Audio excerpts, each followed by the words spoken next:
평소에 좀 공부도 하고 또 대화할 때 과학을 얘기한다는 것은 그만큼 문화가 그런 어떤 과학적인 향기를 갖고 있다는 건데, 그게 결국은 과학의 수준이 조금 올라가는 것이고 일반 평균적인 사람들의 과학에 대한 지식, 이해도가 좀 높아가는 거잖아요. 그게 어떤 얘기냐, 기본적으로 그 지식의 어떤 일정 양이나 내용이 아니라 사람들이 생각하고 토론하는 방식이 중요하다고 생각해요.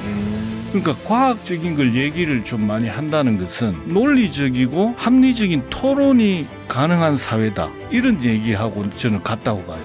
우리가 뭔가 비판을 한다, 비판이라는 거는 좌우 맥락을 따져서 뭔가를 지적하고 거기에 대해서 반론에 대해서 또 수용할 거는 하고 하는 거잖아요. 그렇죠. 그래서 합리적인 대화와 토론이라는 것이 따지고 보면 그 밑바탕에는 좀 과학적인 사고라는 거지, 우리가 알든 모르든. 그런데 지금도 많은 사람들이 합리적인 토론이 가능하다고 믿고 하는 데도 있지만은 사회 전반적으로 보면은 그런 게 빈약하다고 보여집니다. 자, 조승현의 과학 토픽, 조승현 대표님 어서 오세요. 예, 안녕하세요. 네, 오프닝에서도 얘기했는데 오늘이 마지막 방송입니다. 일단은 뭐 아쉽고 섭섭한 마음이 가장 먼저 드네요. 네, 제가 1년차 때 입사하고 막 7개월쯤 됐을 때 대표님을 만났었는데 벌써 마지막 방송이에요. 저도 시간이 그렇게 흘렀나 하는 생각도 들고요. 네. 저도 많이 섭섭하네요. 제가 이 출연한다는 얘기를 페북에 올렸을 때 그 페북 친구 중에 이건 대단한 사건이다. 사건이다. 공중파 방송에서 과학 프로그램을 개설한 것은 처음이다. 그래서 기대가 된다. 대중과 과학을 통해서 많은 소통하고 성과를 거두시기를 바란다. 그런 격려의 글을 이제 받은 적이 있습니다. 감회가 새롭고요. 네. 예, 그렇습니다. 그분께도 감사한 마음이 드는데 첫 방송이 기억이 나시는지 모르겠어요. 2021년 11월이었는데 그때 대표님께서 두 문화 간의 단절과 갈등을 해소하고 싶다, 그런 말씀을 하셨거든요. 기억나십니까? 예, 그렇습니다. 지금은 과학 교양 시대라는 타이틀로 제목을 이제 붙여서 원고를 썼던 기억이 이제 나네요. 네. 거기에 두 문화 간의 갈등과 단절 얘기를 이제 한 거는 저의 이제 졸저 우주간 오디세이지 않습니까? 우주간 오디세이 저술 그 목적, 동기가 뭐냐고 이제 물었을 때 아마 그 답변으로 나였지 싶습니다. 지금도 저도 생생하게 기억하는데요. 과학에 대해서 많은 분들이 좀 어려워하면서도 뭔가 내 일은 아니다, 특수한 사람만 한다, 이런 이제 인식이 좀 있는 것 같고, 또 하나는 그 이과 과학을 공부한 사람하고 과학 비전공, 인문학이라든가 또 이제 사회과학 한 사람들과의 어떤 벽을 이제 느꼈거든요. 제가 이제 학교 다니면서 학교 다니다가 직장 신문사 기자로 일할 때. 네. 이제 그래서 그 부분이 마침 저보다 먼저 느낀 분이 있는데, 영국의 C.P. 스노우라는 이분은 소설가이자 물리학자였어요. 그래서 이분이 네. 낮에는 물리학자들과 함께 생활하고 밤에는 문학인들하고 같이 생활하면서 느낀 양쪽 그룹의 어떤 문화를 통해서 이 양 그룹의 문화가 다르구나. 두 문화 사이에는 벽이 존재하고 심지어 갈등까지 있다. 갈등이라 하면은 좋을 리가 없잖아요. 그렇죠. 상대방을 치켜 세워주는 게 아니라 오히려 상대방을 이제 좀 깔아뭉개는, 비하하는, 그렇더라는 거죠. 그래서 케임브리지에서 강연을 했는데 그때 이 우리나라에는 이 두 문화가 엄연히 따로 존재하고 벽이 있고 갈등까지 있다.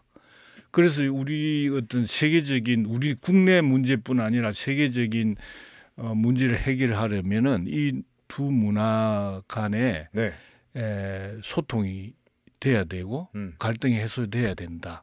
이제 이 이런 얘기를 했단 말이죠. 네네. 저도 똑같지는 않지만 저도 이제 물리학을 공부하고 신문사는 주로 뭐 인문학 쪽이잖아요. 네. 이제 그런 사람들과 생활하면서 C.P. 스노우가 느꼈던 비슷한 걸 느꼈고, 그럼 이 두 문화의 갈등을 해소하는 방법이 뭘까? 뭔가 서로 소통할 수 있는 매개가 있어야 된다. 그래서 이제 저는 그 채널, 매개, 대화의 채널이나 매개의 수단으로 일반 인문학 쪽 사람들이 읽을 수 있는 과학책을 써보자. 그렇게 해서 이제 우주한 오디세이를 썼는데, 이것은 물리학을 역사적이고 또 어떤 인물 중심으로 쓰게 된 겁니다. 예. 네. 그래서 아마 그때 첫 시간에 얘기했던 기억이 생생합니다. 예. 네, 대표님 말씀을 듣고 보니까 정말 대표님이야말로 이 두 문화를 자유롭게 오가는 이 통섭의 삶을 살아오신 것 같습니다. 물리학자를 꿈꾸던 과학도에서 말씀해 주신 것처럼 신문 기자로 또 과학 저술가와 스토리텔러로서 그야말로 이제 르네상스맨의 전형적인 삶이 아닌가 이런 생각이 드는데, 개인적인 얘기도 좀 들려주시죠. 과찬이시고요. 과찬이라니요. 르네상스맨 누구나 좀 지식인들은 이제 이런 걸 꿈꾸죠. 엄청 꿈꾸죠. 르네상스맨을. 네. 그런데 저는 우리 사회에는 한 우물을 파야 한다는 통념이 있습니다. 어릴 때 그런 얘기 많이 들었던 그런 것 말 같아요. 많이 들었죠. 네. 이것저것 하다가는 다 놓친다. 어중갭이 된다. 어느 하나도 똑부러지 잘 못하고 그래서 많이 경계를 하죠. 사람들 한 우물을 파라. 그래서 저도 뭐 물리학자도 아니고 그렇다고 이쪽 인문학 쪽에 커뮤니케이션으로 박사학위를 받았지만 또 네. 거기도 뭐 늦게 배웠고 대학에서 아마 몇 년 겸임 교수로 강단에 섰지만 이제 거기도 더 깊이 하지 못했고, 뭔가 좀 아쉬운 점이 저 나름대로는 양쪽을 하면서 아쉬운 점이 이제 많은데, 어느 분야에도 전문가가 못 된다. 양쪽의 어떤 중간에 서 있다는 이제 어떤 경계인 느낌. 그다음에 어느 쪽에서 봐도 주변인이라는 느낌, 그 약간 소외의식 같은 것도 있습니다. 그래서 이따금 석사학위를 하고 언론사에 들어오지 말고 바로 유학을 가서 물리학을 더 공부했어야 했는데 네. 하는 아쉬움. 그런 아쉬움이 저는 사실은 그게 이제 가장 크고요. 한 네, 번씩 네. 기자할 때도 한 번씩 내가 왜 여기 있지 뭐 이런 생각이 한 번씩 든 적도 있습니다. 그래요? 예. 그리고 뭐 이따금씩 그 미분 방정식을 풀어볼까 하는 이제 충동, 그런 것도 있었고, 네. 그래서 그 물리학도로서 또 기자 생활을 했는 것이 양쪽을 경험한 어느 정도 그 섭렵한 이점도 뭐 없지는 않죠. 그렇겠죠. 없지 않지만은 네네. 개인적으로는 막 한쪽을 깊이 팠어야 했는데 이런 느낌도 사실은 좀 있습니다. 네. 예. 그래도 제 마음속에는 최고의 르네상스맨으로 기억하겠습니다, 대표님. 또 물리학 석사학위를 하셨지만 그래도 그게 벌써 30년 전 아니겠습니까? 기억이 흐릿해질 만도 한데 여전히 내공을 간직하고 계신 비결도 궁금하거든요. 혹시 그 비결을 좀 공유할 수 있을까요? 그러니까 저는 물리학 석사를 하고 이제 신문 기자 생활을 하면서 네. 기자 몇 년 동안은 막 정말 뭐 아무 돌아볼 수 없을 정도로 바쁘긴 했는데 그래도 이제 어느 정도 시간이 있을 때 독서를 하잖아요. 네. 이제 그 독서 목록에 저는 그 과학책도 끼워 넣거든요. 그러면서 과학책을 꾸준히 좀 읽었죠. 그 새로 나온 과학책 보면 그 당시에는 90년대에는 한국의 과학 저술가가 직접 쓴 과학 교양서는 거의 없었어요. 다 이제 외국의 좋은 책을 이제 번역해가지고 내놓은 책인데 네. 그런 책 중에 세계적인 베스트셀러도 있고 했죠. 뭐 그 대표적인 게 초창기에 88년, 9년, 90년 초까지 유행했던 게 시간의 역사, 스티븐 호킹의 그런 책들 이후에도 좋은 책이 많았거든요. 과학책을 이제 꾸준히 봤기 때문에 거기에 보면은 물론 아주 전문적인 건 아니지만 그래도 과학계의 어떤 새로운 발견을 소재로 해서 네. 쓴 책들이 많기 때문에 그 자체로 공부가 이제 되는 거죠. 그 다음에는 제가 신문사 나오고 나서는 제가 이제 인터넷 신문을 창간을 했잖아요. 네네. 거기에 제가 중요 코너로 과학을 다뤘거든요. 그래서 그 좋은 기사를 쓰기 위해서 이제 외국의 아주 최신 그 연구 소식을 전하는 과학 매체, 과학 전문 매체들을 많이 보게 됐죠. 예를 들면은 영국의 아주 유명한 뉴 사이언티스트라든지 또 저널 사이언스의 자매지인 사이언스 얼러트 이런 그 매체들을 통해서 저 분야 특히 양자역학과 상대성 이론의 최신 연구나 발견을 담은 내용들이 많았거든요. 그런 걸 쭉 기사화하는 과정이 또 새로운 공부를 이제 한 과정이기도 하죠. 네. 그러니까 일단 과학에 관심이 많으셨네요. 책도 찾아보시고 저널리즘에 관련된 부분들도 많이 찾아보시면서 과학을 꾸준히 이제 이어오신 건데 두 문화 사이의 벽이 여전히 두텁지만 요즘은 조금씩 통로가 열리는 느낌도 들긴 합니다. 대표님 같은 분들이 점점 많아진 경우겠죠. 과학 담론이 조금씩 풍성해지는 느낌도 드는데 이 교양으로서의 과학이 갖는 의미, 보통 사람들이 과학을 공부하고 과학을 주제 삼아 대화한다는 것의 의미 좀 다시 한번 짚어보면 좋을 것 같습니다. 예, 이제 과학도 이제 하나의 문화다 이런 말이 있거든요. 그것은 이제 과학 사가들이 주로 하는 말인데 과학은 하나의 발견이나 데이터 이런 걸로 정의하는 게 아니라 과학도 전체 어떤 역사적인 맥락에서 과학을 파악해야 된다는 거거든요. 네. 그리고 우리 이제 문화라는 게 우리 인간 집단이 가졌던 어떤 정신적인 것 그리고 남긴 어떤 그 물질적인 그런 것들의 총체를 문화라고 이제 한다면은 우리 과학이 만들어낸 어떤 물질적인 것도 있지만 어떤 정신적인 것들이 있잖아요. 이제 그런 것들이 쌓여서 지금 현대 문화를 만든단 말이죠. 그러니까 과학이 문화 전체라는 게 아니라 그 우리 인간의 어떤 문화에 아주 진하게 이제 배어 있는 거죠. 그래서 그 과학을 제대로 이해하려면은 그 사회를 또 이제 이해해야 된다는 다른 말이기도 하거든요. 우리가 과학을 많이 평소에 좀 공부도 하고 또 대화할 때 과학을 얘기한다는 것은 그만큼 우리 문화에 이제 문화가 그런 어떤 과학적인 향기를 갖고 있다는 건데 그게 결국은 과학의 수준이 조금 올라가는 것이고 일반 평균적인 그 사람들의 과학에 대한 지식 이해도가 좀 높아가는 거잖아요. 이제 그렇다면은 그게 어떤 얘기냐? 기본적으로 그 지식의 어떤 일정 양이나 내용이 아니라 사람들이 생각하고 토론하는 방식이 중요하다고 생각해요. 그러니까 과학적인 걸 얘기를 좀 많이 한다는 것은 논리적이고 합리적인 토론이 가능한 사회다. 이런 얘기하고 저는 같다고 봐요. 그러니까 우리가 뭔가 비판을 한다. 비판이라는 거는 좌우 맥락을 따져서 뭔가를 지적하고 거기에 대해서 또 반론에 대해서 그걸 또 수용할 거는 하고 하는 거잖아요. 그렇죠. 그래서 합리적인 대화와 토론이라는 것이 따지고 보면 그 밑바탕에는 좀 과학적인 사고라는 거지. 우리가 알든 모르든. 그런데 지금도 많은 사람들이 합리적인 토론이 가능하다고 믿고 하는 데도 있지만은 사회 전반적으로 보면은 그런 게 빈약하다고 보여집니다. 제가 보기에는. 네. 그러니까 지금 현재 그거는 결국 대중이 그렇게 하지 않기 때문에 그렇거든요. 서로 주고받는 거죠. 이제 지금 TV에 네.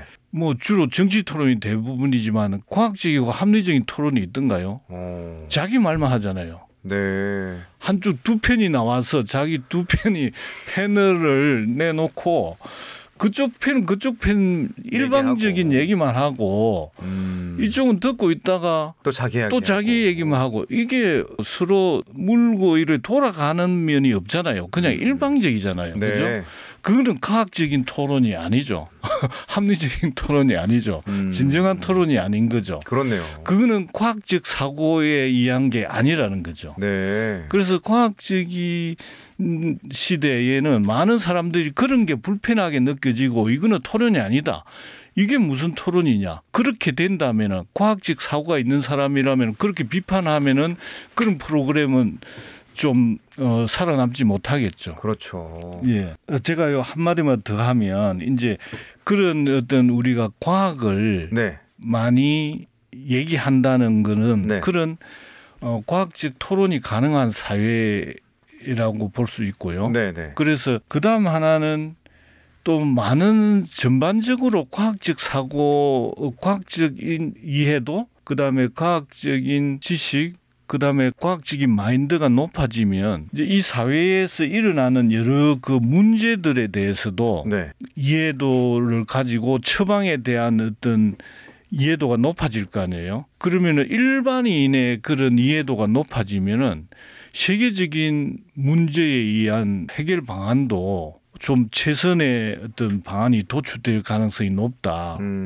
그러니까 많은 사람들이 대부분이 과학에 무지하다면 이거는 과학적으로 풀어야 될 문제들에 대해서 많은 시민들이 내몰라라 하면 그러면 일부 뭐 전문가와 일부 정치인만이 그 문제에 대해서 해답을 갖고 처방을 할 거 아니에요. 그것은 정답일 가능성이 많은 사람이 참여하는 것보다 낫겠죠. 그죠? 그렇다는 얘기입니다. 네. 또 최근에는 과학 토픽이라는 타이틀로 흥미로운 과학 이슈 또 과학계 동향을 다뤄왔는데 이전에는 뭐 제법 깊은 주제들도 다뤘었어요. 뭐 양자론 그리고 상대성 이론 거의 몇 달에 걸친 기획이었는데 지금 돌이켜 보면 굉장히 용기 있는 도전이지 않았나라는 생각이 듭니다. 그렇죠? 예, 그렇습니다. 정말 그 방송의 편성을 해준 데 대해서 너무너무 감사드리고, 네.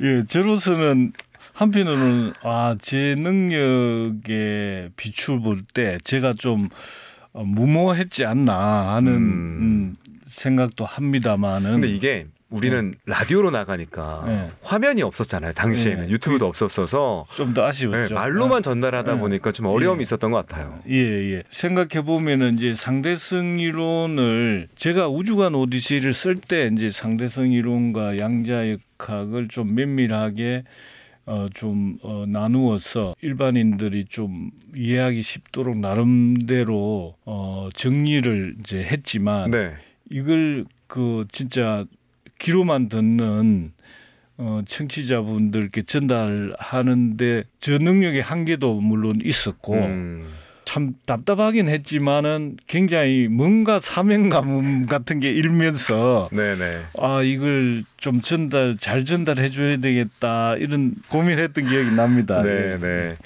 자, 방송할 당시에는 뭔가 좀 알 것 같은데 또 뭔가 감이 잡히는 데라는 생각이 들 때가 있었는데 지금 돌아보니까 뭐 제자리 걸음 같다는 생각도 들고요. 학교 다닐 때 좀 더 과학을 열심히 공부할 걸 뭐 이런 후회도 들긴 합니다.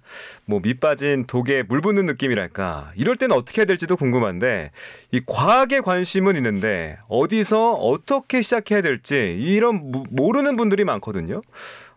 발전을 하기 위해서 과학에 관심이 많은 분들을 위해서 좀 조언을 하자면 어떤 조언을 할 수 있을까요? 그러니까 앞에서 그 과학이 문화다는 얘기를 이제 드렸는데 거기에서 과학을 좀 인문학적, 사회학적, 역사적으로 접근하는 방식이 있거든요. 인문학적으로 접근하라. 예, 인문학 하면은 이제 우리 문사철 뭐 하듯이 문학적이거나 역사적이거나 철학적으로 접근하는 건데, 그러니까 역사적으로 과학으로 인물적으로 접근을 해보자. 그 어떤 뭐 뉴턴의 중력 이론을 막 공부하려고 막 중력 이론이 뭐냐 막 이렇게 할 게 아니라 그 당시에 뉴턴이 살았던 시대는 이 세상을 어떻게 우주와 뭐 지구와 달과 태양을 뭐 어떻게 좀 이해를 했고 그때 뉴턴은 어떤 사람이었는지 뉴턴은 어떤 생각으로 그 중력 이론을 만들어냈는지 그러다 보면은 프린키피아라는 책도 알게 되고 또 그러다 보면은 옆에 있는 프랑스라는 나라의 데카르트라는 사람도 알게 되고 데카르트는 우리 철학자로만 알고 있잖아요. 그렇죠. 데카르트가 어떤 과학자로서는 뉴턴의 선배예요. 그렇구나. 우리가 뭐 관성의 법칙 하면 뉴턴이 만들어낸 발견한 걸로 알지만 사실은 관성의 법칙을 맨 처음 깨달은 사람은 데카르트거든요. 그래서 그렇게 역사적으로 인물적으로 다가가면 뭔가 과학이 어렵지 않고 네. 뭔가 막 새로운 발견, 어떤 그 세상을 이해하는 느낌이 드는 거죠. 네. 그 벌써 중력했는데 막 그 시대 얘기가 되니까 그죠. 데카르트도 나오고 뭐 이런 식으로 접근하는 방법이 과학을 그 전체 맥락 속에서 이해하는 방법이 된다. 그러니까 공식만 뭐 외우고 뭐 보려고 하지 말고 그렇죠. 그때 시대적 상황, 예. 그다음에 인물, 또 인물에서 파생된 뭐 스승님이나 예. 또 그 가족 관계들 그렇죠. 이런 것들에 대해서도 관심을 갖게 되면 자연스럽게 과학에 관심을 갖게 된다. 그렇죠. 예. 오. 그런 방법이 인문학적으로 한번 접근해 본다. 예. 접근하는 방법의 가이드가 바로 네. 책이죠. 그렇죠. 책 중에서 가장 그렇게 개념하고 쓴 책들이 이제 평전, 과학자의 삶과 그 사람의 과학적 성취를 객관적인 시각으로 쓴 책들이 있단 말이죠. 그러면 그거는 평전하면 그 사람은 일종의 그 전기이기 때문에 뭐 시대상이 쭉 나오면서 그 사람이 중심이 되지만은 주변 그때의 어떤 그 시대적 상황이 그대로 다 드러나기 때문에 네. 그 사람의 한 개인의 궤적을 쫓아가면서 시대와 함께 또 그 사람의 연구 성과를 시대적으로 분석할 수 있다는 거죠. 알 수 있다는 거죠. 그래서 그런 책들이 이제 많은데 네. 예를 들면은 아인슈타인 평전. 우리가 이제 학문적으로 물리학 하면은 아인슈타인을 빼놓을 수 없잖아요. 그렇죠. 그만큼 또 많은 걸 이제 한 사람을 통해서 엄청나게 좀 많은 얘기를 이게 들을 수 있죠.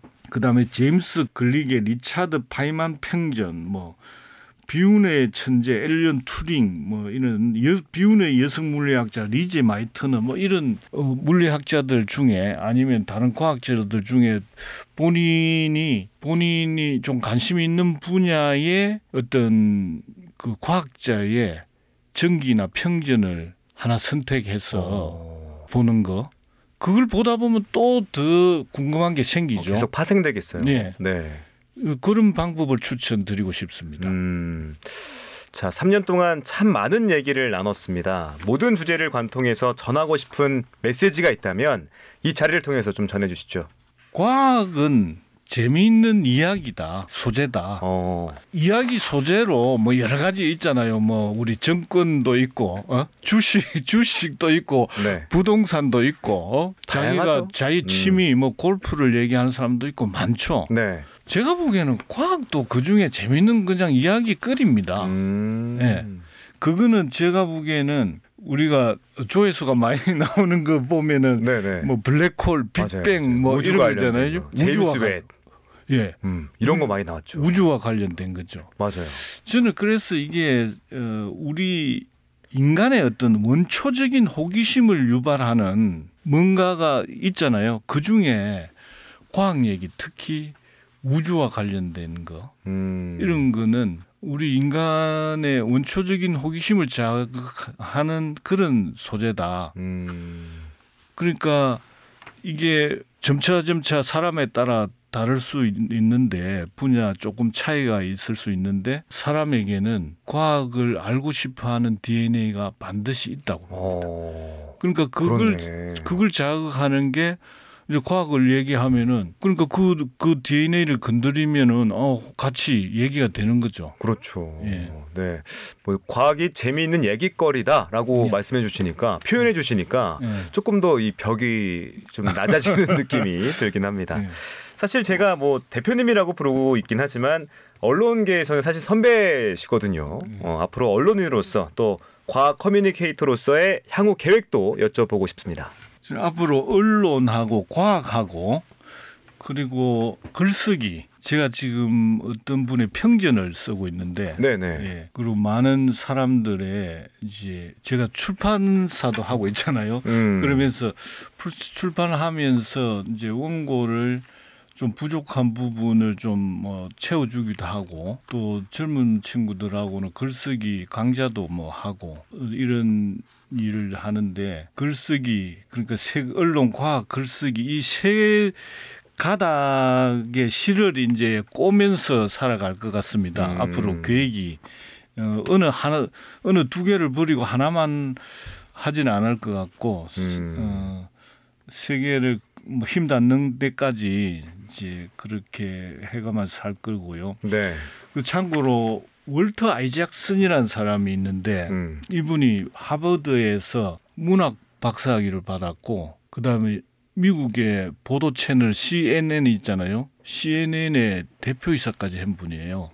근데 이분이 얼마 전에 아인슈타인 평전을 썼어요. 한 700페이지 가까이 돼요. 네. 근데 또 이분이 그 다음에 누굴 썼냐면은 네. 스티브 잡스 평전을 썼어요. 오. 그 다음에는 최근에 그 한맨 일론 머스크 평전까지 썼어요. 네. 예. 그러니까 그 문학 쪽에 있던 분이 대학 그 강단에도 썼던 분인데 아인슈타인의 평전을 쓰려면은 그 아인슈타인의 이론도 알아야 되잖아요. 네네. 그 공부를 했을 거라고요. 오, 대단하시네. 네. 지금은 두 문화를 고집하는 사람, 두 문화가 어느 한 분야만 알고 저쪽은 내가 몰라도 돼 하는 분들은 조금 아쉬운 사람이죠. 이분 보세요. 문학 박사 한 분이 아인슈타인을 연구해서 아인슈타인 전기를 쓰잖아요.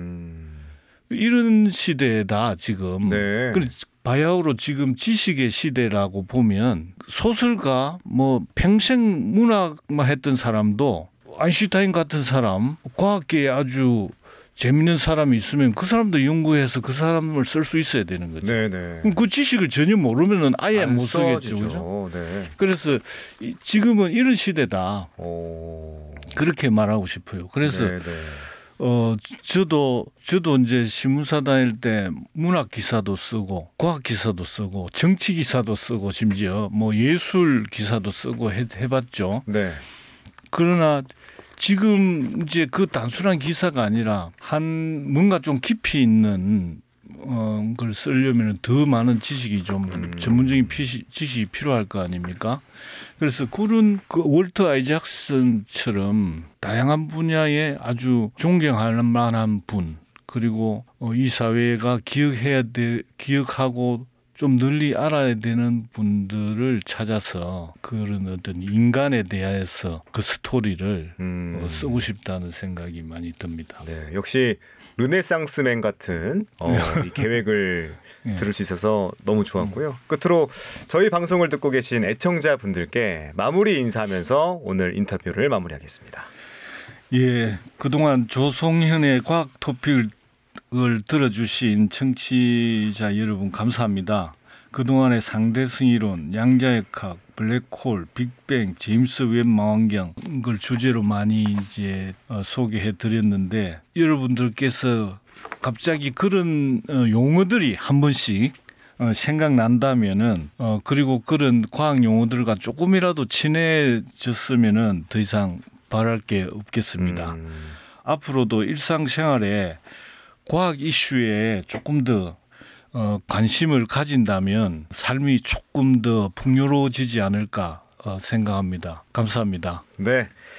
자, 서당계 3년이면 풍어를 읊는다고 덕분에 저도 그동안 참 많이 배웠고요. 어디 가서 아는 척도 제법 할 수 있게 된 것 같습니다. 눈앞의 현실에만 골몰하던 뻔한 일상에서 벗어나 극소의 세계부터 광활한 우주까지 세상을 보는 시야를 두루 좀 틔울 수 있었던 귀한 시간 그동안 참 감사했고요. 마침표가 아니라 쉼표라고 일단 생각하겠습니다. 기회가 닿다면 시즌2로 꼭 다시 한번 모시면 좋겠고요.